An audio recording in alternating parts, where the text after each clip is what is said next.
Hello guys, welcome to week 7 of our trade logging series. This week we made 3R, which means if you had taken these trades with me, you would have made 3 times whatever you're risking. Alright. Again, this is a continuation of our trade logging series where we log all of the trades we took over the past week. If you want to see these trades live, whether you want to take them yourself or maybe look for different other indicators or other patterns you want on these trades, feel free to join our website and you can watch all these trades happen live. All right, let's hop straight into the first trade of the week. First trade of the week was XOM 100 by 99.70, so a 30-cent stop. You can see we're booking on the 1 minute or the 2 minute breakout over here. All right, really nice clean breakout, right? When we're talking about a breakout, it doesn't really get much cleaner than this, right? And it was a very tight breakout too, which was why it was a very easy 2R gain for us, right? Basically popped to 2R, and that's really what we like to see in breakouts and that type of stuff. Next trade we took was APA, and we got stopped. You can see we took it on a 1 minute 3-bar play short.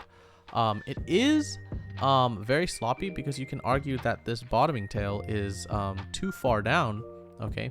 But, it's a gap down. We decided to take a sloppy 3-bar play, and it came to bite us in the you-know-what, right? Look at this huge green bar coming back up and stopping us out. So unfortunate, but, not, reckless and not gambling.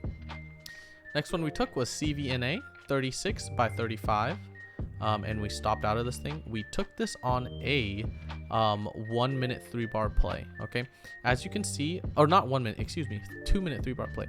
As you can see, 36 is all the way up here, okay, by 35, which is all the way down here. This is because we actually got in the trade late. Okay, it had already started to pop before I put my order in, which is why we got in at 36, stop loss at 35. This would have been a valid 3-bar play. Very nice 3-bar play, right? A long, wide range first bar, second bar is within the first 50%, and then rip. But, right, regardless if you took the late entry that I took, or you took the actual 3-bar play, it would have stopped out. Would I take this trade again? Hell yes, right? This is a perfect example of a 3-bar play. But we also have to remember, guys, that there's always a chance of a pattern failing or a trade failing, right?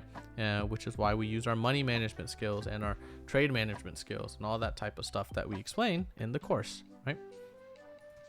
Next trade we took was PayPal 95 by 94.25. Okay, and you can barely see it on the 1 minute, but it was actually a buy setup. Okay, the actual entry would have been like somewhere around, maybe 94, 70 or 80, somewhere around there. But we got in at 95 with some slippage by 94.25 under the pivot low. Okay, at the day's low actually, and maybe because of the like size of the stop, maybe that's why we only hit 1R, because it started chopping around, as you can see later throughout the day. And this is honestly why we only trade the first 1 or 2 hours of the day, right? Because there's a lot more volatility and movement early on than later on. As you can see, we're getting red bar, green bar, red bar, green bar, which is a sign of what? It's a sign of compression, right? And so we didn't know whether it was going to compress upwards or downwards, so we locked in 1R, and unfortunately it tagged us for 1R, so we only got 1R out of this specific trade. Next trade we took was a Meta 164.50 by 163.25, and we got 2R out of this. You can see very easy buy setup right here. We took the 164.50 entry over here, okay, and this thing just rocket fuel, right?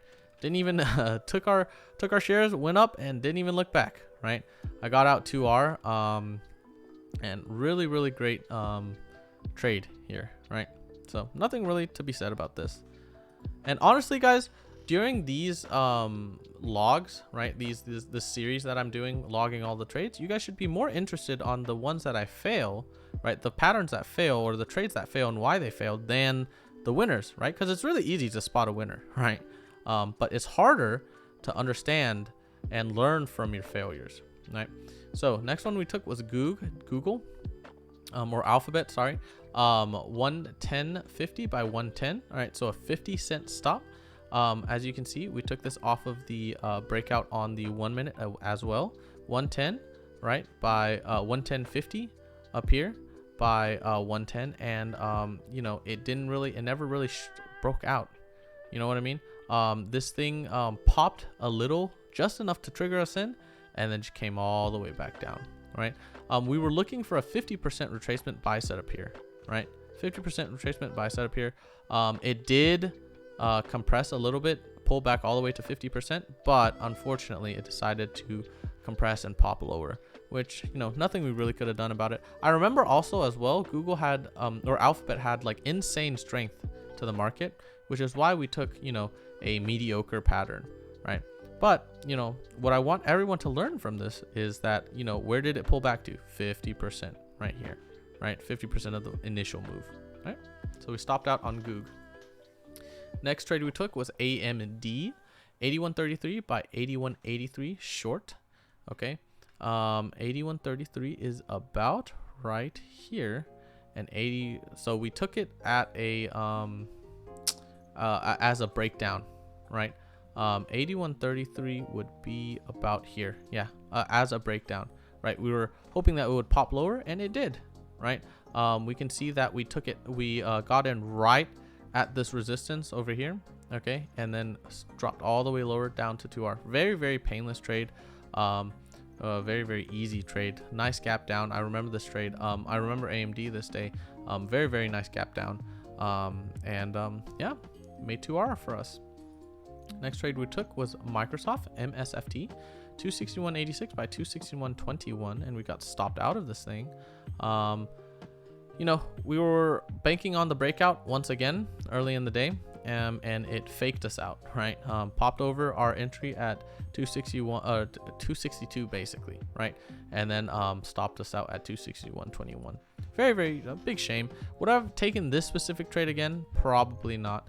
As soon as we see these doji bars, or these bars with a lot of topping and bottoming tails, that should be a, you know, clear sign to that we don't really want to be in the stock, because it's, you know, really having a hard time deciding whether to go higher or lower. But eventually we did get tagged in, stopped out, and it is what it is.